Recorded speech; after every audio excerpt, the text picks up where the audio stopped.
IAS institute నిర్వహిస్తున్న all India scholarship exam pass అవ్వండి. 2 years ఫీజులో 50% మాత్రమే పే చేయండి. ఆస్తి కోసమో డబ్బు కోసమో తాను పోరాటం చేయడం లేదని మంచు మనోజ్ క్లారిటీ ఇచ్చాడు. తనను తొక్కేయడానికి భార్య పిల్లల అంశాన్ని తీసుకొస్తున్నారని ఆరోపించారు. కుటుంబ వివాదం నేపథ్యంలో జల్పల్లిలో మనోజ్ మీడియాతో మాట్లాడారు. నేను చేసేది ఆత్మగౌరవ పోరాటం. ఇది నా భార్య పిల్లల రక్షణకు సంబంధించిన విషయం. నన్ను అణగదొక్కేందుకు నా భార్యను బెదిరింపులకు గురి చేయడం, నా 7 నెలల పాపను దీనిలోకి లాగడం, నా పిల్లలు ఇంట్లో ఉండగానే ఇలా ప్రవర్తించడం సరికాదు. పోలీసుల వద్దకు వెళ్ళి రక్షణ కోరాను. నాకు అన్ని విధాల రక్షణ కల్పిస్తామనే వారు నా మనుషులను బెదరగొట్టి వేరే వాళ్ళను లోపలికి పంపించారు. నా మనుషులను ఇక్కడి నుంచి పంపించే అధికారం పోలీసులకు ఎక్కడిది? ఫిర్యాదు తీసుకున్న తర్వాత ఏకపక్షంగా ఎందుకు వ్యవహరిస్తున్నారు? నాకు మద్దతు కోసం ప్రపంచంలోని అందరినీ కలుస్తా అని మనోజ్ వ్యాఖ్యానించారు.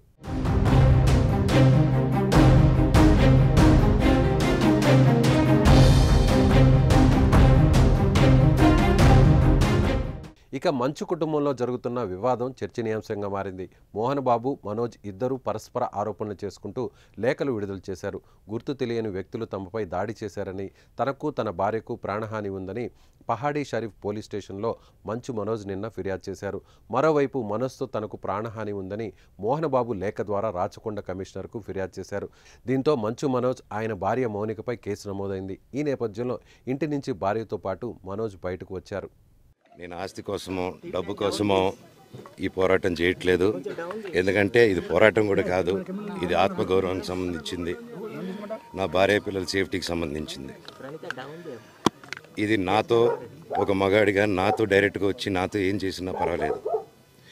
నా భార్య పేరు ఇంక్లూడ్ చేయడం, నన్ను తొక్కేదానికి, నా 7 నెలల పాపని ఇంక్లూడ్ చేయడం, నా బిడ్డల ఇంట్లో ఉండగానే అలా బిహేవ్ చేయడం కరెక్ట్ కాదు. ఈరోజు పోలీస్ దగ్గరికి నేను వెళ్ళి ప్రొటెక్షన్ అడిగాను. నేను మొన్న వచ్చి అడిగినప్పుడు మీకు అన్ని ఎవిడెన్స్లు ఇస్తాను. ఎస్ఐ గారు ఇక్కడి నుంచి వచ్చి నేను ఇస్తాను సార్ ప్రొటెక్షన్ చూపించాను. బౌన్సర్లు అందరూ అక్కడ దాక్కున్నారని చూపించాను. అది కొంచెం చూసి ఓకే సార్ మీరు ధైర్యంగా ఉండండి, మేము ఎక్కడికి వెళ్ళట్లేదని చెప్పి మాట్లాడి పారిపోయారు. ఇప్పుడు కానిస్టేబుల్స్ వచ్చి అందరూ నా మనుషులందరినీ భయపించి ఇప్పుడు వాళ్ళ పేర్లు తీసుకొని బెదరగొట్టి మా మనుషులు పంపించేసి వేరే బాడీ గార్డ్ లోపల పంపించున్నారు సార్. ఫస్ట్ డిపార్ట్మెంట్ ఎందుకు వన్ సైడ్ తీసుకుంటున్నారు? కంప్లైంట్ తీసుకున్న తర్వాత వాళ్ళకి ఏ అధికారం ఉంది? నా ప్రొటెక్ట్ చేసే మనుషులు పంపించేదానికి అధికారం ఏముంది? ప్రపంచంలో నా అందరినీ కలుస్తాను సార్, బయలుదేరు.